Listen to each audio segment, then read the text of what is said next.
네, 이번 시간은 우리 이론편의 원가를 보도록 할게요. 우리 여섯 번째 문제 보시면 원가에 대한 설명 중 가장 옳지 않은 것은 직접 재료비는 어떻게 조업도에 비례하여 총원가가 증가됩니다. 즉 이렇게 되는 거죠. 직접 재료비는 이렇게 되고 우리 총고정비는 이런 형태를 갖고 있어요. 그리고 두 번째 보시면 조업도가 무한히 증가할 때 우리 단위당 고정비 이것을 계산하실 줄 아시겠죠? 1에 가까워진다. 보시면 이거죠.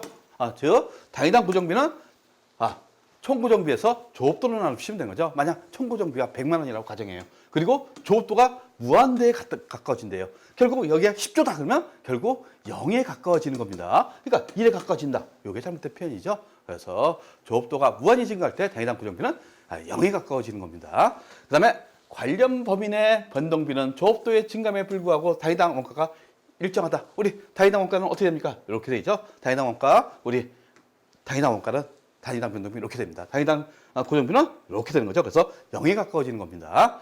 그 다음에 이것은 맞는 표현이고 제품 원가는 조업도가 증가하면 고정비 요소로 인하여 단위당 원가, 즉 고정비가 다운되지는 거죠. 단위당 고정비가 0에 가까워지니까 우리 단위당 원가는 감소하게 돼 있어요. 근데 단위당 변동비 이하로는 감소할 수가 없죠. 결국 변동비만큼만 차지한다 이 얘기입니다. 그래서 이것도 맞는 표현이죠. 그 다음에 7번째 문제 보도록 할게요. 추적 가능성에 따른 분류. 이거 놓치면 안 되겠죠? 이것은 전산학의 1급 수준의 문제가 나왔어요. 추적 가능성에 따른 분류. 직접 원가고 간접 원가로 나온다는 거. 그 다음에 8번째, 우리 단계 배분법이 나왔어요. 이런 것은 이제 전산세부 1급에서 나오다가 이제 간혹가다 이제 전산세부 2급에도 나옵니다. 근데 개념은 어렵지가 않아요. 보시면 단계 배분법을 사용하여 원가 배분을 하고 있다.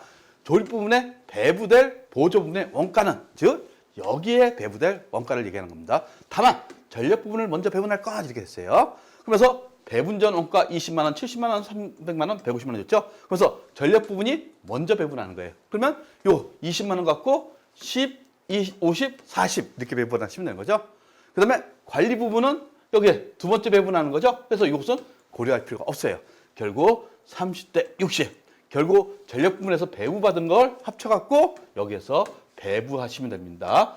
3대 1로 배분하시면 되는 거죠. 이게 단계 배분법이에요. 순서를 정한다. 근데 전력 부분을 먼저 배분할 것. 그러면 여기 보시면 지금 배부전 원가를 줬어요. 그러면서 우리 10, 50, 40 이렇게 배분하게 됐어요. 즉 20만 원에 대해서. 즉 보시면 20만 원을 배부했어요. 이게 마이너스에서 배부했다는 표시입니다. 그래서 2만 원. 그 다음에 50%는 10만 원. 그 다음에 40%는 8만 원. 이렇게 해서 20만 원 다 배부했어요.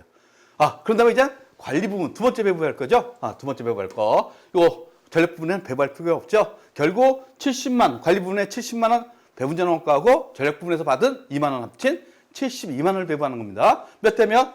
우리 3대 60. 그러니까 3대 6. 그러니까 1대 2로 되는 거죠. 결국 여기에 배부될 게 24만 원이에요. 24만 원. 그리고 여기는 48만 원이 되는 거죠.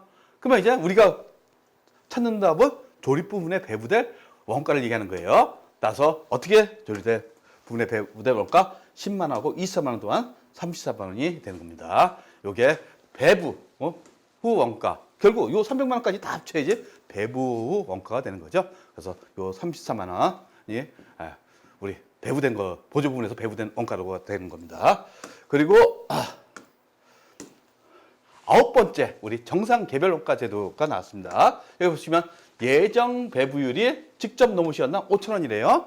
이거 체크하셔야겠죠? 근데 예상 직접 노무 시간은 220시간. 그 다음에 실제 노무 시간이 200시간. 이게 실제 조업도죠. 그러면서 실제 제조간접비 발생액은 120만 원일 때 제조간접비 배부 차이는 얼마인가 이렇게 됐어요. 결국 이거 특혜정기로 시면 되는 거죠. 실제 발생액이 얼마? 차변에 있는 거죠. 120만 원. 그 다음에 예정 배부액은 실제 조업도 곱하기 예정 배부율. 즉 5,000원 곱하기 200시간. 그러니까 100만 원이 되는 거죠. 두 개 비교하면 어떤 겁니까? 지금 이렇게 되는 거죠. 그러니까 과소 배부된 겁니다. 과소. 얼마? 20만 원 과소 배부됐다는 거. 이것을 찾는 문제죠. 그리고 10번째 공소원가에 대한 설명이다. 틀린 것은 비정상 공소는 비효율적인 작업 조건으로 발생한다. 일반적으로 갑자기 정전됐어요. 이런 것을 얘기하는 거예요. 정전됐을 적에 불량품이 싹 올라가죠. 이때 비정상 공손이라고 합니다. 그래서 비정상 공소는 회피가 가능해요. 그러니까 우리 정전 안 나게 자체적으로 뭐 전기를 가동시키거나 이럴 수가 있습니다. 그래서 회피가 가능한 원인이죠. 그래서 영업의 비용으로 처리하게 되어 있습니다. 맞는 표현이고. 그다음에 정상 공소는 이러한 회피 불가능한 원인으로, 그러니까 어쩔 수 없이 발생하는 불량품을 얘기하는 거예요. 그렇죠?